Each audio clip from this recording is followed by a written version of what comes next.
A while back we received our first piece of paid DLC for a mainline Pokemon game. Normally, this content would have been released as a definitive third edition of the two prior games, including all the new content as well as certain quality of life improvements. However, this has always been to varying effect. The story was always revamped somewhat in these definitive versions, but it didn't negate the fact that for much of your playthrough, you were exploring the exact same areas as before once again.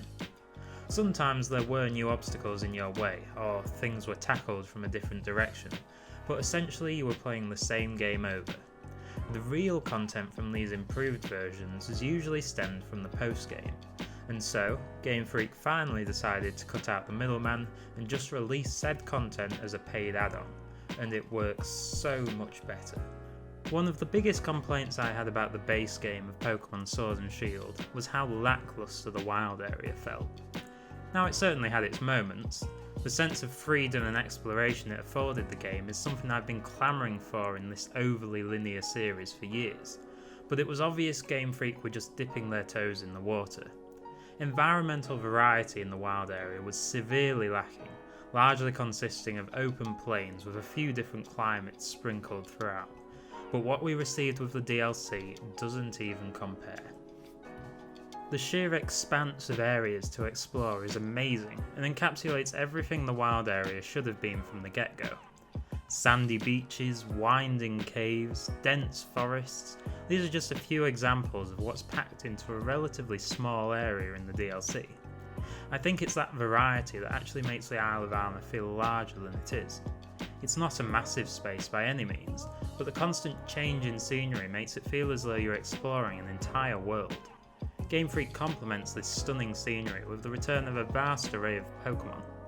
You can tell each creature has been carefully selected to fit in with the environments on show, and it helps the Isle of Armour feel like a living, breathing ecosystem. It makes me understand why Game Freak decided to hold off on adding every Pokemon in at launch.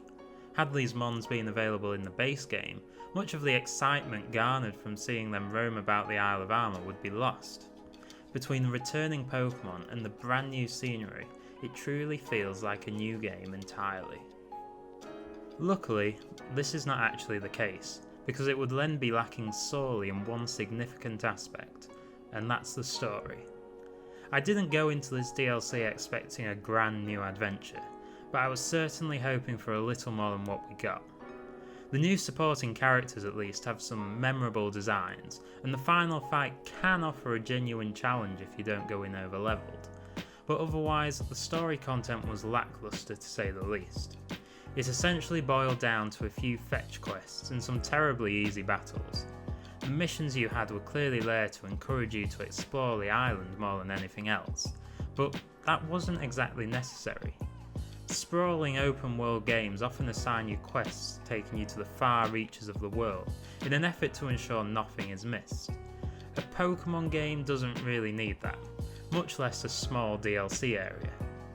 So the story wasn't great, but it did have some intriguing teasers for what's to come, and I expect the second DLC pack, the Crown Tundra, will give us a lot more in this regard. Being named the Isle of Armour, I imagine it's no surprise that this DLC has a heavy emphasis on training your Pokemon.